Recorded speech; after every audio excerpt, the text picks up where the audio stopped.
అందరికీ నమస్కారం. ఈరోజు మహానేత డాక్టర్ వైఎస్ రాజశేఖర రెడ్డి గారి 76వ జన్మదిన వేడుకలను పురస్కరించుకొని కేంద్ర కార్యాలయంలో రంగరంగ వైభవంగా ఆ నాయకుడు తెలుగు జాతికి, తెలుగు ప్రజలకు చేసిన అనేకమైన గొప్ప కార్యక్రమాలు, అది 108 కానివ్వండి, ఆరోగ్యశ్రీ కానివ్వండి, ఫీజు రీయింబర్స్మెంట్ కానివ్వండి, ఉచిత కరెంటు కానివ్వండి రైతులకు, ఇలా చెప్పుకుంటూ పోతే అనేక గొప్ప కార్యక్రమాలు ఆంధ్రప్రదేశ్ ప్రజలకి అందించిన ఏకైక నాయకుడు డాక్టర్ వైఎస్ రాజశేఖర రెడ్డి గారు.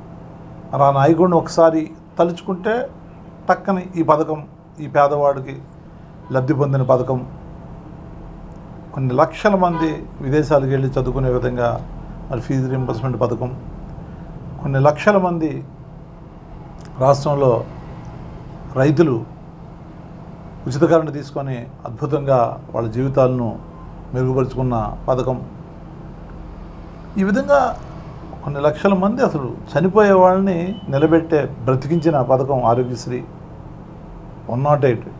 అర్ధరాత్రి అపరాత్రి ఏదైనా జరిగిందంటే మన తల్లిదండ్రులు లేదంటే మన అన్నదమ్ములో లేదంటే మన అక్కజెళ్ళలో వచ్చి కూడా మనం తీసుకెళ్లే కార్యక్రమం జరగదు. ఈ లోపల ప్రాణాలు గాలిలో కలిసిపోతాయి.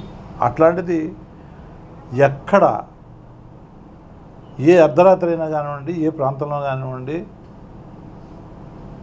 ఏదైనా యాక్సిడెంట్ జరిగితే ఒక ఫోన్ కొడితే 15-20 నిమిషాల్లో మనల్ని వచ్చి డాక్టర్లు కానివ్వండి ప్రథమ చికిత్స అందించి, ఆ చికిత్స అందించడమే కాకుండా వాళ్ళని మంచి హాస్పిటల్ తీసుకెళ్ళి ఆ ప్రాణాలని నిలబెట్టే కార్యక్రమం ఏదైతే ఉందో దేశమంతా కూడా దీన్ని చూసి వాళ్ళు అడాప్ట్ చేసుకొని వాళ్ళు కూడా అనుసరించిన పథకం. ఇవాళ దేశవ్యాప్తంగా ప్రజలంతా కొనియాడిన పథకం, 4 ఏళ్లు కొనియాడిన, అన్ని పార్టీలు కూడా దాని గురించి గొప్పగా ఒక సంస్కరణ అని చెప్పేసి అందరూ కొనియాడిన పథకం.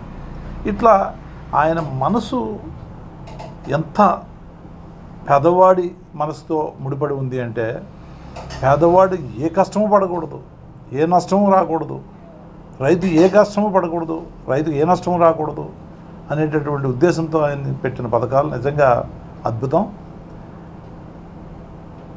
అట్లాంటి మహానుభావుడు నా భూతో నా భవిష్యత్, గతంలో లేడు, ఫ్యూచర్లో రాడు అనుకున్న తరుణంలో ఆయన కంటే కూడా ప్రజల్ని ఎక్కువ మరి కష్టాలను తీర్చే, ప్రజలు అండగా ఉండే, పేదవాడికి అండగా ఉండే నాయకుడు మరి జగన్మోహన్ రెడ్డి గారిని మనకు అందించి ఆయన దురదృష్టవశాత్తు మరి మన మధ్య లేకపోవడం. ఆయనతో నా అనుబంధం కూడా యూత్ కాంగ్రెస్లో మాతో 17 కార్యక్రమాలుగా ఆయన పాలుపంచుకోవడం, యువతని వెన్నుండి నేను సపోర్ట్ చేసి ప్రోత్సహించి ముందుకు తీసుకెళ్ళిన కార్యక్రమాలు.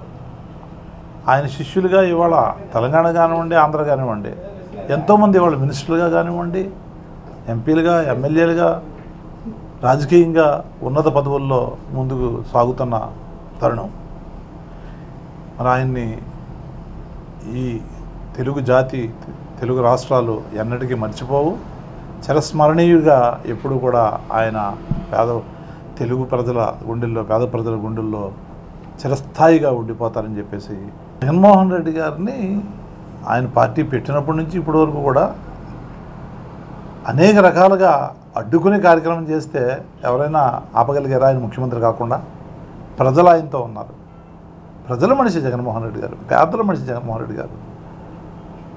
అన్ని వర్గాలని, అన్ని ప్రాంతాలని సమానంగా ప్రేమించి అభివృద్ధి చేయాలి రాష్ట్రాన్ని, అందరినీ ఏ కష్ట నష్టాలు లేకుండా జీవించే విధంగా సంస్కరణ తీసుకురావాలనేటటువంటి ఉద్దేశంతో అనేక సంస్కరణ తీసుకొచ్చారు వైఎస్ రాజశేఖర రెడ్డి గారు. 4 గుర్తుండే కార్యక్రమాలు చేస్తే ఆయన తనయుడిగా ఇవాళ ఈయన పాలనా పరంగా కానివ్వండి, విద్యాపరంగా కానివ్వండి, వ్యవసాయ పరంగా కానివ్వండి, మహిళా శక్తి పరంగా కానివ్వండి, యువత పరంగా కానివ్వండి, అనేక రకాలుగా అన్ని వర్ణాలని, అన్ని వర్గాలని, అన్ని కులాలని, మతాలని ముందుకు తీసుకెళ్లే విధంగా ఆ స్కీమ్స్ చదవాలంటేనే మనకు ఒక మినిమం ఒక అర్ధగంట గంట పడుద్ది. అన్ని స్కీమ్స్ ఎక్స్క్లూజివ్గా ప్రతి ఒక్కరిని దృష్టిలో పెట్టుకొని వాళ్ళ ఉన్నతి కోసం వాళ్ళ కష్టాలని తీర్చే విధంగా ముందుకు తీసుకెళ్లే కార్యక్రమం చేసిన నాయకుడు జగన్మోహన్ రెడ్డి గారు. ఆయన అడ్డుకుంటామంటే అసలు అది సాధ్యమవుద్దా? ఆయన ఒక ప్రపంచనం, ప్రజల మనిషి, ప్రజాశక్తి. ఆయన ఆంధ్రప్రదేశ్ ప్రజల అభిమాన నాయకుడు, యువ నాయకుడు, యువకులందరికీ కూడా ఉత్సాహం ఆయన అంటే, ఉత్తేజం. ఆయన ఎలా ఆపుతారు? ఆపగలరా?